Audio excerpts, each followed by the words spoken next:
Okay, welcome po sa Pauka Sports. Pag-usapan po natin yung laban ni AJ Pasiones at ni Miel Fajardo. Si AJ Pasiones panalo, si Miel Fajardo talo po, no? Pag-usapan natin kung ano bang nangyari diyan sa laban ni Miel Fajardo. Tila yung mga ibang fans po natin nagrereklamo na naman.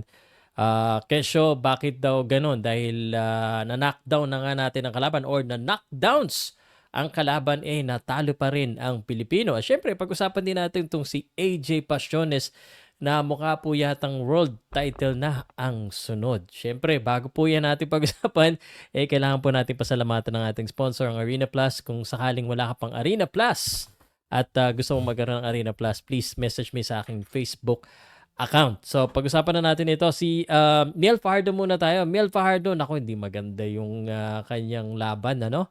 Siya po ay natalo via unanimous decision. Ang score po ng laban na yan ay 116-111 on all three judges. Sabi ko na rin po, no, diyan din po sa laban na yan, meron po isang Pilipino na hindi rin po pinalad, si Adrian Lirasan. Natalo rin po, no? Sayang.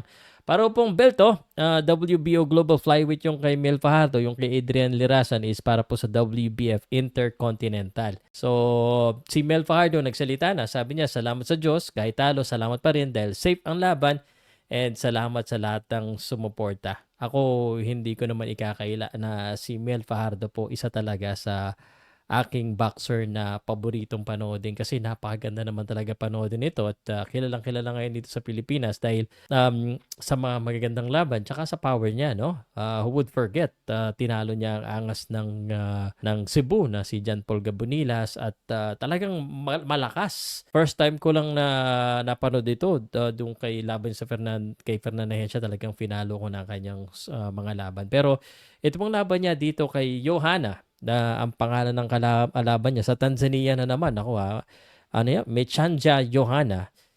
Medyo pinag-uusapan na naman ng mga tao. Sabi ng mga tao dito, nako, bakit ganun? Round number 5 natalo pa rin. So, papakita ko sa inyo itong video na ito. Pero bago ko pakita yung video na yan, gusto ko lang sabihin sa inyo na maganda talaga yung pinakita ni Mel Fajardo pero talo. Aggressive siya, yun naman talagang dapat. Maganda naman yung mga pasok niya.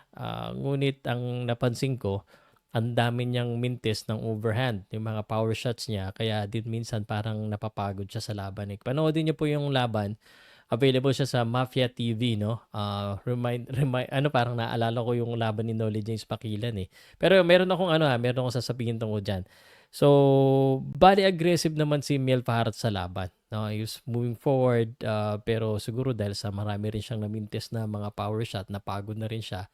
Napabaksak niya nung round number 5 kaso hindi niya natapos. So kudos dito sa kalaban niya. Although syempre, hindi naman natin ito may pakakaila no? May mga panahon dun sa laban na talagang medyo binibigyan ng referee yung boxer nila ng chance na makarecover. But it is part of the game. Walang reklamo dyan. Round number 5, he had that opportunity, he couldn't finish. And sa round number 10, ito papakita ko sa inyo yung round number 10 ha. I play ko dito. Ito yung round number 10. Okay. So if you look at this, ito na po yung suntok bang. Yun yung nirereklamo po ng mga tao. Sabi, knockdown yun. Kitang-kita naman po maliwanag na hindi po tumama yung suntok. So, I don't know, maybe kahit so before that, wala rin tumama. So, I kinda agree with the referee here. Hindi katulad ng referee nung sa laban ni Nolly James Makila na talaga namang grabe yun. Sakit sa ulo hanggang ngayon na nabibisit pa rin ako doon sa laban niyo kay Nolly James Makila eh. But this one, aside from the usual thing that happens everywhere, yung mga pagde-delay, ito, binigyan ng chance to na naman. I think normal naman. I think kudos dun sa kalaban niya si Johanna. Talagang nakabawi din eh. Here's the thing about Mel Fajardo. Mel Fajardo is good. But sa tingin ko dito sa laban na ito, medyo siguro maybe yung strategy or yung fake, yung hesitation, and then the lack of kulang yung jabs to set up yung fake, yung hesitation. I think if he could improve on that, medyo siguro hindi siya magiging tinatawag dito na na-anticipate yung mga power shot niya kaya naiilagan din eh. Kasi pag tumama yan, siguradong may kalalagyan talaga yan eh. Nakita rin natin si Mel Fajardo, yung grabing magaya niya sa mata. So, he needs to improve on his defense. But ideally, kaya si Miel Fajardo magaling talaga kahit marami pa tong pwedeng talunin eh. It's just a matter siguro of evolving his style. Pag ang kalaban niya yung mga ganyan, masyadong mga slick at tumatakbo-takbo, lalo na pag lalaban ka outside the country. Which is either patumbahin mo talaga or i-dominate mo. Pag hindi mo i-dominate, talagang mahihirapan. Pero isa sa tingin kong question dito for me is siguro kaya ganun baka parang may kalawang si Miel. Medyo sa last 2 years, 3 beses lang po siya nakalaban. I think it affects the boxer, no? Although he's only 24 years old, mas maganda sana kung meron siyang 3 fights a year, 4 fights a year, or at least ganon, ano? Kasi pag talaga, hindi talaga natin maiiwasan. Para yung lahat ng bagay, if you don't practice it, or hindi mo laging ginagawa, minsan nagkakaroon ng kalawang. So, but Mel Fajardo is still one of the best. I still believe that he can still be a world champion. He's still very young. Here's the thing now dito kay Mel Fajardo, masasabi ko lang. Physically, he can fight now that he has a back-to-back defeat. Meron siyang mental battle na he has to go through. There'll be a question in his mind kasi natalo siya sa Japan, tapos ngayon natalo siya sa Tanzania. Isip-isip ngayon siya, is he gonna be that good or not? But if Miel is watching this, he is that good. He just need to evolve his style depende sa kalaban niya at sa lugar. So, I think ang makaka-benefit sa kanya is if his management give him an activity fight, to build a fight muna, just to get back, parang confidence building fight, and then just learn new style siguro. New style, mag-evolve siya ng konti sa kanyang style. Kasi pag mga ganyan nga, lalo na sa mga Tanzania, takbuhin siya mga yan eh. Pero ito lumaban din eh. Okay din yung Yohana eh. Hindi ko siya pinanood ng live. Pinanood ko siya ng kanina. Binuo ko yung panood para mas maganda yung aking feedback. But I still believe in Mel Fajardo. Yun lang ang nakita kong issue. At saka walang issue sa talo-talo talaga tayo. Alam na natin pag dumadayo tayo sa ibang bansa, lalo na pag ganyan, Tanzania o South Africa, mahirap manalo ng desisyon. Speaking of panalo ng desisyon, kung gusto talagang manalo ng desisyon, itong AJ Pasiones ang pag-usapan natin. Ito matindi. Teka, pakita ko sa inyo ha. Ito na ngayon pala yung... tatlo na yung talo ni Mel Fajardo ngayon. So, tatlo na po. Ito si AJ Pasiones. Speaking of decision, grabe to. He's only 19 years old. He's called the sniper. Talagang inano yung Zhang Li, no? 120-108, 119-109, 119-109. Talaga, ito yung 19 years old na mentality, parang seasoned fighter. Parang veterano. At kung maglaro, parang veterano rin. Magaling gumamit ng jabs. Matalino maglaro. Ano to ha?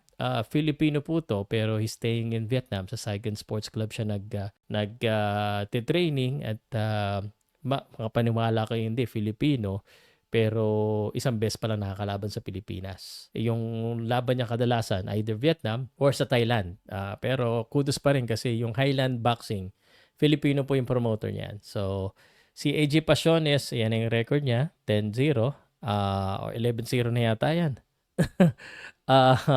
So, magaling tong bata. Actually, highly ranked na siya sa WBA. Pakita ko sa inyo. Highly ranked na siya sa WBA. Number 2 siya sa WBA. And then yung the rest na ni Yellow ko, mga Filipino po na highly ranked. So, hindi ako magtataka na makalaban na ito sa World Championship soon, especially with his team. The only concern that I have is Arvin Pasiones, he's always been fighting in his comfort zone. So, sa Vietnam, sa Thailand, technically, that's his second home. The Filipino yung promoter, and of course, the Philippines. Now, if he's gonna fight someone a higher level, like si Eric Rosa, and let's just say, for example, sa Dominican Republic gawin, baka mag-iba na. No, mahirap kasi pag hindi pabor sa yung mga sitwasyon, hindi ikaw yung nagko-control kung ano yung mangyayari. So, ito siguro yung experience na kailangan kuhanin ni Arvin Pasiones because kahit pa paano, na-tested na siya. Nakalaban si Rene Marcuarto. Ang gagat ng matitindi rin yung mga nakalaban niya. So, hindi rin basta-basta. So, the only thing that he hasn't experienced is fighting in enemy's territory. So, that could be next. Siguro, kung hindi world champion, subukan yan. Kaso, syempre, delikado rin. Susubukan mo, mamaya matalo pa.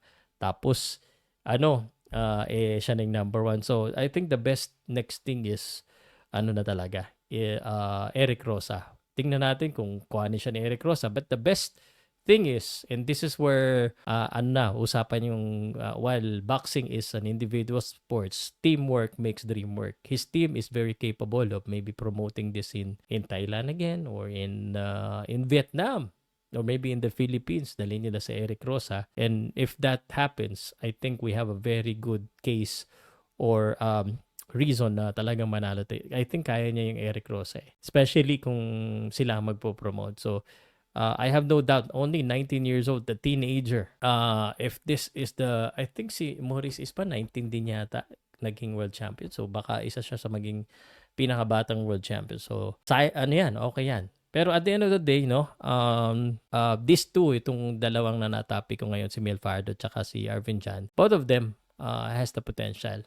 Ang tanong na lang si Arvin Jan, kung magtutuloy-tuloy ba siya pataas, undefeated, or to si Mel Fajardo kung makabawi. If you're talking about the skills and the tools, they have it. It's just a matter of making the right moves para dito sa dalawa. Kaya guys, ano sa tingin nyo? Maging champion ba itong dalawa na ito? What do you think should Arvin Jan Pasiones or Mel Fajardo do next step para sa kanilang mga career? Let me know sa comment section, guys. And by the way, don't forget to visit my website. Naging active na rin ako. Ang ginagawa ko, meron akong companion sa mga video ko most of the time. So yung video ko, may companion article sa paukas.net in English. So let me know what you think.